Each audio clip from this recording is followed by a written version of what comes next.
Mister Vora, देखिए ये देखिए इस वक्त वोरा साहब मेरे साथ जुड़े हुए हैं। लंबा तजुर्बा वोरा साहब आपको है दुनिया को देखने का।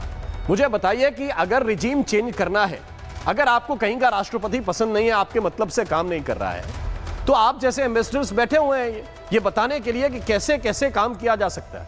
या उनके घर में 16-17 फाइटर जेट लेकर घुस जाओगे, पूरे उनके मिलिट्री बेस तबाह कर दोगे और फिर बताओगे कि राष्ट्रपति को मैंने कॉलर पकड़कर उठा लिया सर।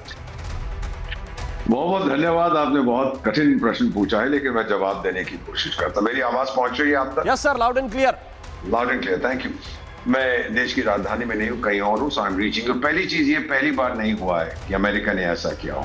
1988 या 89 जब मैं यूएस में था, तो पनामा के एक तानाशाह होते थे, द आर्मी चीफ, अनइलेक्टेड लेकिन एक्चुअल डिक्टेटर थे। उसका नाम था मैनुअल नोरिएगा। और नोरिएगा साहब CIA के एक एजेंट होते थे, बाद में आपस में फूट पड़ गई, तो फिर पनामा में घुस के उसको बाहर निकाला और ये बोला कि ये ड्रग ट्रैफिकिंग करता है, ये करता है, वो करता है। 40 साल सजा दी यूएस में, 15-16 साल के बाद छोड़ दिया। फिर फ्रांस गया, वहां पे सजा हुई, फिर वो मर गया। नाउ चार्जेस उस पे लगे थे drug trafficking. Sir the day इन्होंने कहा कि इसके अगेंस्ट भी ड्रग ट्रैफिकिंग के चार्जेस है मदुरो, हम लोगों को पता लग गया था कि इसका खेल अब खत्म होने वाला है। हमेशा एक बहाना ढूंढते हैं। लिबिया को तोड़ा था गद्दाफी को, क्यों? अपने लोगों को मार रहा था। सीरिया के बशार अल असद, आप आतंक को सपोर्ट कर रहे हो। Saddam Hussain, weapons of mass destruction. कुछ भी सही नहीं था, लेकिन कौन पंगा लेगा इनसे? अभी आपने संयुक्त राष्ट्र संघ की बात, वो तो स्लीपिंग ब्यूटी है सर, ब्यूटी भी नहीं है, स्लीपिंग अगली है। 5 जो वहां महारथी जो कौरव बैठे हुए हैं सिक्योरिटी काउंसिल में, रूस ने निंदा की है ना इस अनप्रोवोक्ड अग्रेशन की, तो आपने टाइगर यूक्रेन में क्या किया था जी? राइट और रॉन्ग, आपने भी तो किया था। और जब भी सिक्योरिटी काउंसिल उसकी निंदा करने जाती थी, एक उंगली ऊपर जाती थी वीटो की, रशियन एम्बेसडर की। अब फिर यूएन सिक्योरिटी काउंसिल की मीटिंग होगी और एक उंगली ऊपर जाएगी वीटो की, वो होगी US ambassador. So this is not the first time they are doing it sir. और ट्रंप के साथ कौन पंगा लेगा सर? कौन पंगा लेगा? ये बड़ी बात है। मेरे साथ आप रहिए वोरा साहब, मैं तुरंत आपके पास आ रहा हूं, क्योंकि आपने जिस तरफ इशारा किया है कि रूस ने क्या किया, एक बड़ी खबर इस वक्त दर्शकों को बताना चाहता हूं। अमेरिका के हमले के बाद रूस ने ये मांग की है कि यूएनएससी की बैठक बुलाई जाए, यूएनएससी में बैठक की जाए और इस पर डिस्कशन किया जाए। इस वक्त की बड़ी खबर आपको बता रहा हूं, यह वेनेजुएला की संप्रभुता पर हमला है। रूस ने ये मांग की है, अमेरिका के हमले के बाद रूस ने ये मांग की है कि यूएन सिक्योरिटी काउंसिल इस पर डिस्कशन करे, इस पर बात करे। लेकिन बात करने से होता क्या है? और यूएन सिक्योरिटी काउंसिल का काम क्या है? वो ये कह रहे हैं कि जो हमने चार्टर बनाया हुआ है उसको फॉलो किया जाए। एक और बड़ी खबर इस वक्त हम आपको बता रहे हैं, वेनेजुएला पर हमले पर सबसे नई खबर इस वक्त आपको बता रहे हैं। अमेरिका पहले ही हमला करने वाला था।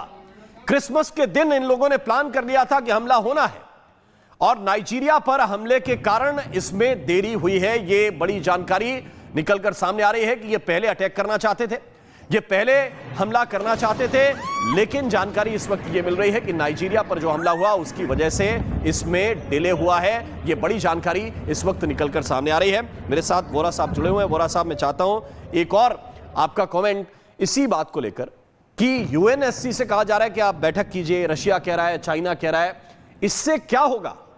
इससे कुछ बदलेगा? कुछ बदलने वाला है? इन मीटिंग्स का कोई परिणाम निकलता है क्या? दिल को खुश रखने के लिए गालिब ये ख्याल अच्छा है कि कोई परिणाम होगा। मैं सीधा बताता हूं, ट्रंप ने अपने ट्वीट में क्या कहा था कि हम लोग अंदर गए हैं विद यूएस लॉ इन्फोर्समेंट, यानी एक लॉ की समस्या, एक कानूनी समस्या यूएस में कि ये ड्रग ट्रैफिकिंग कर रहा है। उसके शब्द बड़े ध्यान से पढ़िएगा सर। ये नहीं बोला कि हमने इन्वेजन किया है, लॉ इन्फोर्समेंट किया है कि एक मुजरिम को हम बाहर ला रहे हैं।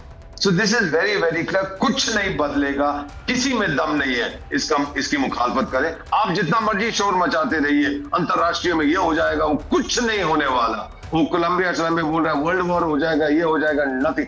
किसमें दम है इस समय अमेरिका को रोके? आई जस्ट कंक्लूड सर, 7 दिन के अंदर अंदर आप देखेंगे, भविष्यवाणी में नहीं करता हूं, बट 52 साल का तजुर्बा है डिप्लोमेसी, 7 दिन के अंदर अंदर Iran is the next target sir. आप देखिएगा सर, इसको खत्म कर दिया है, जेल जाएगा, इसको 50 या 60 साल की जेल होगी, ये मर जाएगा जेल के अंदर, लोग भूल जाएंगे। Iran is the next target. ये ट्रंप का खेल है और ट्रंप को कोई हरा नहीं सकता सर। और ये सीधी बात है जो आप कह रहे हैं, Israel is the next target. ये इजराइल के नेता ट्वीट कर रहे हैं, ये इजराइल के नेता बोल रहे हैं, ये इजराइल के नेता खुलकर कह रहे हैं कि ईरान थोड़ा सा ध्यान रखो, क्योंकि अब ये जंगी बेड़े उस तरफ मुड़ने वाले हैं, ये जंगी जहाज उस तरफ मुड़ने वाले हैं। और तूर साहब के पास मैं चलना चाहता हूं। तूर साहब, आपको मैं देख रहा हूं तो मुझे लग रहा है कि कोई अंडर कवर ऑफिसर है जो कहीं बड़े ऑपरेशन पर है, लेकिन एक बड़ा ऑपरेशन ये अंजाम दिया है अमेरिका ने। और जैसा कि वोरा साहब इसको बता रहे हैं कि ये किसी से रुकने वाले नहीं हैं।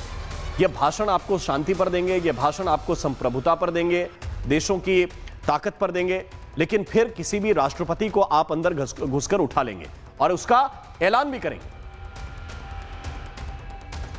देखें, ये जो मल्टीपोलर वर्ल्ड है, इसका जवाब अब कभी भी यूएसए को मिलेगा। और सबसे हैरानी वाली चीज है कि जो रशियन इक्विपमेंट और जो चाइनीज HQ-9 एयर डिफेंस वाला इक्विपमेंट है, अब वो वल्नरेबल है। The Americans can walk into Venezuela और ये सामान को ले जा सकते हैं, इसके ऊपर रिवर्स इंजीनियरिंग कर सकते हैं। और एक और नैरेटिव सेट हो गया है कि Chinese military equipment is a failure, क्योंकि जैसे आप इमेजेस देख रहे हैं, एयरक्राफ्ट यूएसए के फ्लाई कर रहे हैं और किसी ने इन्हें रोका नहीं है कि इन्हें नहीं मारना है या इन्हें मार के नीचे नहीं गिराना है। तो क्या हो गया चाइनीज मिलिट्री इक्विपमेंट को?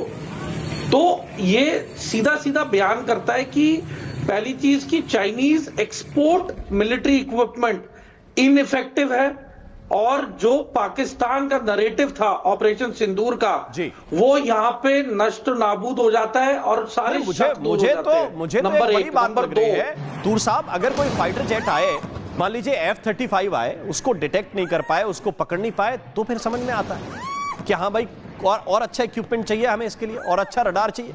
यहाँ तो शिनूक उड़ रहा है, हेलीकॉप्टर उड़ रहे हैं, यहाँ तो हेलीकॉप्टर उड़ रहा है, यहाँ अटैक हेलीकॉप्टर घूम रहे हैं। इनको कोई रडार से थोड़ी डिटेक्ट करना पड़ता है, ये तो नंगी आंख से दिखते हैं। और इनको अगर आप न्यूट्रलाइज नहीं कर पा रहे, इनको नहीं मार गिरा पा रहे हैं, तो क्या कर रहे हैं? और किस बात के आपके पास इनकी फायर कैपेसिटी बता रही है कि 232 के आसपास इनके पास फाइटर जेट्स हैं, वो किस लिए रखे हुए हैं? देखिए, सीधी सी बात है, अब कन्फ्रंटेशन ताइवान को लेके बढ़ेगी। और जैसे कि वोरा सर ने कहा कि अगला टारगेट ईरान है। देखिए, ईरान में रेवोल्यूशन शुरू हो गई है, प्रोटेस्ट शुरू हो चुके, उनकी इकोनॉमी क्रैश हो गई है। वेनेजुएला में भी सेम स्थिति थी कि सैंक्शन इतने ज्यादा थे, इन्फ्लेशन इतनी हाई थी कि मेडिकल केयर, नॉर्मल खाने का सामान इतना महंगा हो गया था कि जो अवाम है वेनेजुएला की, वो तंग आ चुकी थी।